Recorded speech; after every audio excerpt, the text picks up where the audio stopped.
Woo boy, it's almost Christmas and I can already feel the holiday cheer in my heart, right here.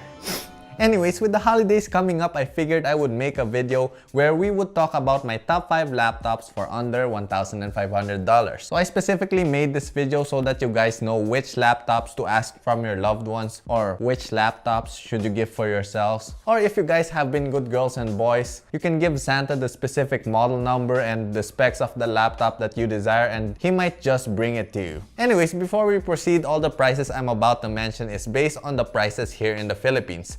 So prices and availability may vary depending on where you live. Also, this list of laptops are just based on my opinion, so just use the information I mentioned as a basis on what features and specifications you should look for in a laptop. With that being said, let's move on to the first laptop on our list, the Asus ROG Strix G. This laptop costs $1,570 or around 80,000 pesos. Now, this laptop is perfect for architects and architecture students who are looking to buy their first laptop for architectural programs and, you know, maybe do a little bit of gaming on the side. You know, architectural games like Minecraft or Sims, so you don't feel guilty about gaming when you have a project due the next morning. Anyways, this laptop has a 15.6-inch screen, which is the perfect size for a laptop. Anything bigger and you will have trouble carrying it around, and anything smaller and you are gonna need to use a magnifying glass just to align your lines properly in AutoCAD. So this has a 9th Gen i7-9750H processor,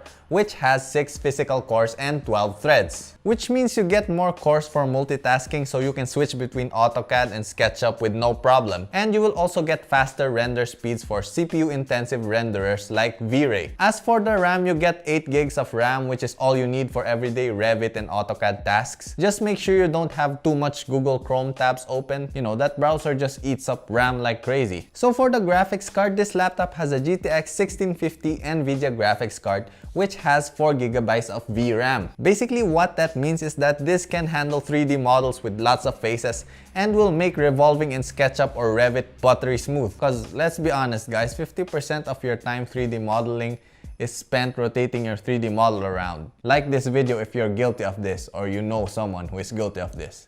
Anyway, moving on. Lastly, this laptop has 512 GB of PCIe M.2 NVMe SSD. I know that just sounds like I had a stroke mid-sentence and just mumbled out a bunch of random letters, but basically what that is a high-speed storage where you can save your large files faster. Cause you know, when you're working on a really important project, you gotta save every 5 minutes. And sometimes it takes forever to save, so this SSD storage solves that problem and reduces your save times. Aside from this SSD, you have a 1TB hard drive where you can back up your project files for long-term storage. Remember guys, always create multiple copies of your files. Take it from me, I learned that lesson the hard way. Anyways, other features of this laptop is that it has an RGB lighting on the bottom of your laptop and on your keyboard. So if you're into that RGB master race lifestyle, this is the laptop for you. The only downside to this laptop is that it doesn't have a webcam, but who uses their laptop's webcam anyway? Your grandparents? I don't know where I was going with that joke. Anyways, that is our first laptop. The next laptop on our list is the MSI GF75. I'll place the actual model number on the screen and in the descriptions below because it's long AF and I will sound like I had a stroke again. Anyways, this laptop is a bit cheaper than our first laptop at around $1,500 US or 75,000 pesos since it is on sale as of recording this video. So this one has similar specs as our first laptop, meaning it has the same i7-9750H processor, same 8 gigs of RAM, and same GTX 1650 graphics card. The only difference is that this only has 256 GB of super fast SSD storage, and the keys can only light up red, as opposed to the RGB keyboard of our first laptop. But this one has a larger screen at 17.3 inches, which is almost 2 inches bigger than our first option, which makes this laptop better for media consumption and 3D modeling if you don't mind the extra bulk. In my opinion, I would choose the first laptop on our list over this one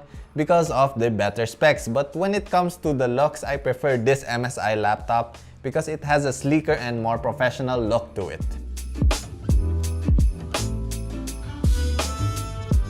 The next laptop on my list is the Lenovo Yoga C640, which comes in at roughly $1,300. So unlike our first two laptops, this one has a 10th gen i7-10510U processor, which unfortunately only has 4 cores and 8 threads, which is like 2 cores less than our first two options. And it only has Intel's integrated graphics, which means that this does not have a dedicated graphics card, meaning you can only model residential houses with this laptop. Anything bigger and more complicated than that will definitely make this notebook struggle. So why did I place this notebook on my list, you say? Well, this notebook is for those who already have a powerful rendering PC at home and is looking for a light, portable laptop that they can use at school. So one of the features I love about this laptop is that it can be folded into this tablet form factor, where you can use a stylus to create drawings, sketches, and anything that your heart desires, like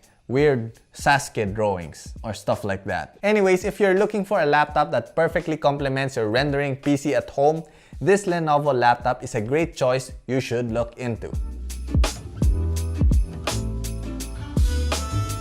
Let's move on to the fourth item on our list. So the makers of our fourth laptop is near and dear to my heart, since it is the same brand as my first laptop, and that brand is Acer. So for this one, I'm going with the Acer Aspire 7, which is similar to mine. I had an Acer Aspire 4570G back when I was in college, which is actually an i5 laptop, but you know, I managed to survive and render all of my rendering. So yeah, as long as your laptop has an i7 processor, you don't have anything to worry about when it comes to rendering. Anyways, our fourth laptop comes in at $1,150, or roughly 60,000 pesos. The Acer Aspire 7 has a Core i7-9750H processor, so the same as our first two laptops. The only difference is that this one has a GTX 1050 instead of a GTX 1650, meaning that this laptop has a less powerful graphics card, but it could still handle any 3D modeling project your college professor will chuck at you. So this has the same screen size as our first ones, again, at 15.6 inches. So aside from those other specs, this laptop has 16 gigabytes of RAM, which is twice that of our two listings. Now, this will come in handy when you are trying to render large scenes and when you are multitasking with more than 2 modeling programs open. So for those of you who may not know what RAM is for, it is kinda like a pocket that your computer utilizes to temporarily store information regarding programs you are using. So for example, you are going to render with V-Ray. Your PC is going to store all your render information in the RAM first while it is rendering. So if you experience crashes when modeling or rendering, chances are that your computer doesn't have enough RAM to store the information your programs are utilizing. So there you go, explain that to your parents when they ask you why you need to upgrade your RAM for your laptops. Anyways, we are now down to the last laptop on our list, which is the Dell G7 7590 gaming laptop. So you guys may notice that most of the laptops on my list are gaming laptops, and that is because most hardware used by games are also the ones used by architectural softwares. So I guess you could say that architecture softwares are just games that are less fun. Anyways, I'm getting super off topic. Back to the Dell G7 7590. So spec-wise, this laptop is similar to our first, second, and fourth laptops. It has the same i7-9750H processor, same 15.6-inch screen, same 8GB of RAM. So the only difference is that this has a GTX 1660 Ti, which is the most powerful video card on our list. This video card can handle any model you chuck at it without even breaking a sweat. But this comes at a price. This laptop comes in at a discounted price of $1,500, but its regular price is at $1,700. So if you can find a store that sells this for $1,500, then it's your lucky day, since it is the most powerful laptop on this list graphics-wise. So basically what this means is you can run any new AAA game title on this thing, no problem. So what are you guys waiting for? Bring out your Christmas stockings, milk, and cookies, and start writing to Santa to bring you one of these laptops listed above. And with that weird outro, I guess I will end the video right here. So don't forget to subscribe to become a member of the Archi Squad. Thank you for watching. I will see you on my next video. Happy holidays, my dudes. Flying